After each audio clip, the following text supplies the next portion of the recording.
Pakistan cricket team के नए test कप्तान शान मसूद की अपनी इनफरादी कारकर्दगी की वजह से वो ज़ेर बहस हैं ही हैं, लेकिन बतौर कप्तान साथी प्लेयर के साथ उनका जो रवैया है उसकी वजह से भी वो अब ज़ेर बहस आ चुके हैं।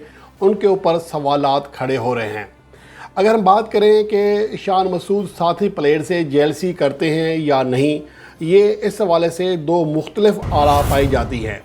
कुछ लोगों के नज़दीक जो फ़ैसले करते हैं शान मसूद वो टीम के लिए करते हैं और इनफरादी रिकॉर्ड्स या इनफरादी संगे मील के लिए नहीं कर रहे हैं। लेकिन इस हवाले से हक़ाइक़ क्या हैं उसका हम जायज़ा लेते हैं, क्योंकि एज़ ए कैप्टन ये उनकी दूसरी सीरीज़ है और दूसरी सीरीज़ में ये दूसरा वाक़या आ रहा है कि वो अपने ही साथी खिलाड़ी को बड़ा संगे मील अबूर करने से रोक रहे हैं।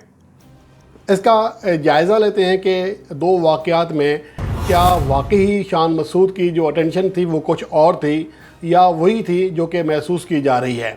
अब यहाँ पर दो चीज़ें हैं। अभी ताज़ा वाक़या मोहम्मद रिजवान के हवाले से है, जिन्हें वो डबल सेंचुरी इसको मुकम्मल नहीं करने देते, और जब खेल जारी होता है आखिरी सेशन का तो उसमें मजमूई तौर पर दूसरा दिन होता है और मोहम्मद रिजवान 190 ओवर की जो 3 गेंदें हैं डॉट करने के बाद चौथी गेंद पर चौका लगाते हैं, अगली गेंद पर सिंगल रन लेते हैं, फिर चौका लगाते हैं, उसके बाद वो अपनी डबल सेंचुरी की जानिब रवां दवां होते हैं।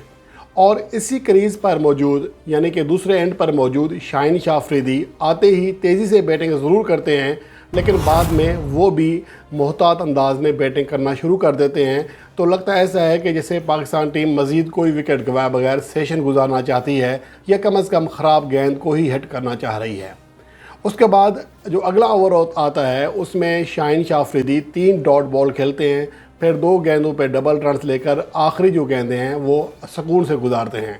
यानी उनके जहन में बिल्कुल नहीं होता कि हम इनिंग्स डिक्लेयर करने वाले हैं, लेकिन आखिरी गेंद डॉट करके जैसे ही वो स्ट्राइक मोहम्मद रिजवान को देते हैं तो ड्रेसिंग रूम में बैठे हुए कैप्टन शान मसूद वहाँ से इशारा कर देते हैं कि आप ग्राउंड से बाहर आ जाएँ और पाकिस्तान की पहली इनिंग्स डिक्लेयर करने का ऐलान कर दिया जाता है।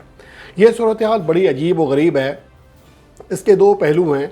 एक पहलू तो ये है कि शान मसूद ने अगर ऐसा फ़ैसला किया जैसा कि कहा जा रहा है कि वो ज़ाती रिकॉर्ड के बजाय वो टीम के मुफाद को देख रहे हैं, लेकिन देखना ऐसा है कि ज़ाती रिकॉर्ड की अहमियत नहीं होती, ये अलग चीज़ है, या किसी को ज़ाती रिकॉर्ड बनाने ही नहीं देना, ये एक अलग चीज़ है। और अगर हालिया हालात देखें तो लगता है ऐसा है कि शान मसूद दूसरे फार्मूले पर चल रहे हैं। अब यहाँ पर सवालात ये हैं कि अगर शान मसूद के जहन में यही बात थी तो कम से कम 5 ओवर्स पहले इनको पैगाम दे दिया जाता कि आपके पास ये ओवर्स हैं, आप तेज़ी से खेलें और अपनी डबल सेंचुरी मुकम्मल करें। क्योंकि ऐसा नहीं हो सकता कि एक खिलाड़ी को पता हो कि ये इनिंग्स की हमारी आखिरी 2 गेंदें हैं और वो दोनों ही डॉट करे, ऐसा नहीं हो सकता।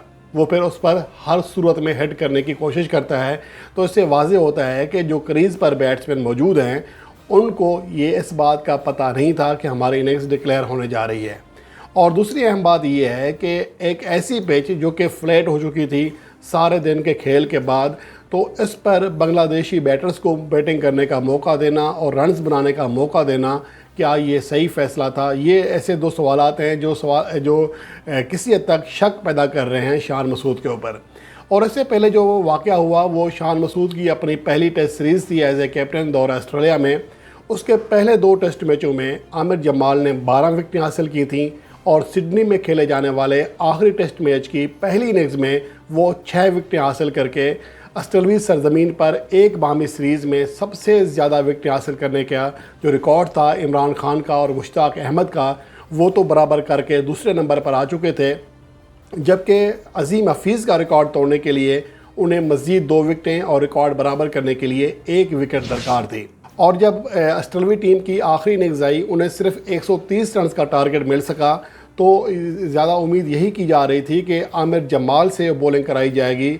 एक तो वो फॉर्म में हैं, गुज़श्ता इनिंग्स में 6 विकेटें हासिल कर चुके हैं, और इसी पाकिस्तान की आखिरी इनिंग्स में जोश हेज़लवुड जो कि फ़ास्ट बॉलर हैं वो भी 4 विकेटें हासिल कर चुके हैं। यानी कि जो पिच है वो फास्ट बॉलर्स को सपोर्ट कर रही है। लेकिन यहाँ पर उल्टा फ़ैसला किया गया। यहाँ पर यह हुआ कि मीर हमज़ा और out of form Sajid Hasan जो कि स्पिनर हैं, साजिद खान, उनसे बॉलिंग कराई गई। اور اس کے بعد بھی عامر جمال کو نہیں لایا گیا بلکہ out of form Hasan Ali سے بولنگ کرائی گئی. اس کے بعد پارٹ ٹائمر سلمان علی آغا سے بولنگ کرائی گئی. اور جب بولنگ دی گئی عامر جمال کو تو میچ ایک طرح سے پاکستان کے ہاتھ سے نکل چکا تھا. ڈیوڈ وارنر اور اسٹیو اسمتھ کریز پر سیٹ ہو چکے تھے.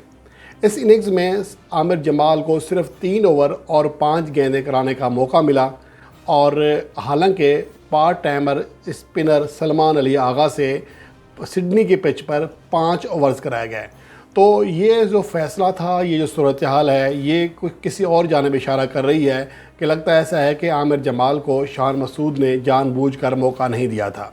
تو یہ وہ صورتحال ہے، یہ وہ چیزیں ہیں جو کہ ذہنوں میں موجود ہیں. اب شان مسعود ایسے فیصلے کیوں کر رہے ہیں، ان کی نیت کیا ہے، یہ تو خدا ہی بہتر جانتا ہے. لیکن تواتر کے ساتھ ایسے فیصلے اور ایسے واقعات ان کے کردار پر سوالات کھڑے کر رہے ہیں.